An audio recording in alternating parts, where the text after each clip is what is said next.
do with her anyway? We're only having a drink. We're both single. People are funny. Eileen isn't. Hey, she's my mate, you know. What did I tell you, though? Exes, albatrosses, all of them. You had a kid with her. What do you expect? It is really hard bringing up kids on your own. You can't blame her for resenting you. I was there when he was little. Oh. Now and again. You took a wild guess at his age and you were 2 years out. I know how old he is. I was pushing the buttons.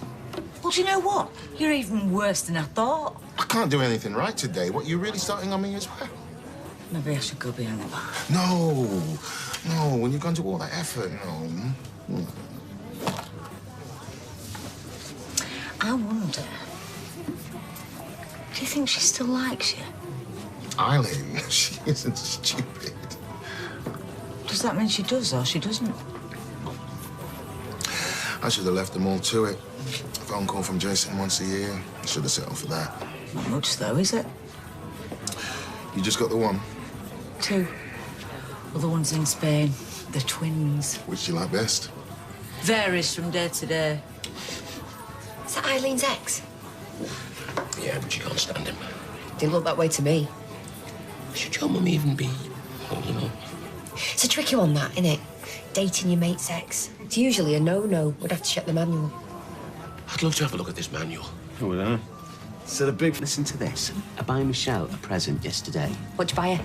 Well, nothing special. It was a docking station for her iPod. It was cheap, and she didn't like it. It was the wrong colour. Anyway, that's by the by. Point is, on the back of me buying her this present, we have a massive argument because I never buy her presents. Oh, that's rough, that, isn't it? I mean, I said, look, I'm buying you a present. That is a present. No, that just showed her what a rarity it was. I'm in a lose-lose situation, mate. There's a moral in it somewhere. Don't buy them presents. Buy her more presents, you dimwits. You can't see the moral in that story. You're dafter than you look. And you haven't bought me a present yet. Yeah, and you haven't bought me one either. See, it's a two-way thing. Oh, you see, I should have thought of that. Michelle never buys me presents either. Always think of clever things to say after the event. Wouldn't it be good if you could go back in time? How far back would you go? Oh, I'd go all the way back to infant school, me. Oh, thanks. Right, I'm going into town. With him? No lock-ins. See you later. Watch your purse. Why should she? Where do you think? Why don't we let bygones be bygones? Come on, Tom, let's go.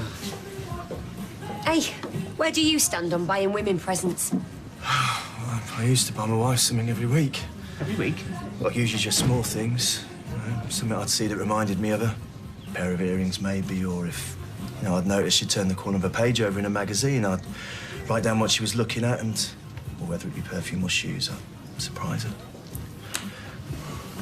What do you take me for? Birthdays and Christmases, and that's it. Oh, don't do that to us again. Time to skedaddle, and we'll see you tomorrow at Steps. See you, love. The ads have chased him. You should have seen the fear in his eyes.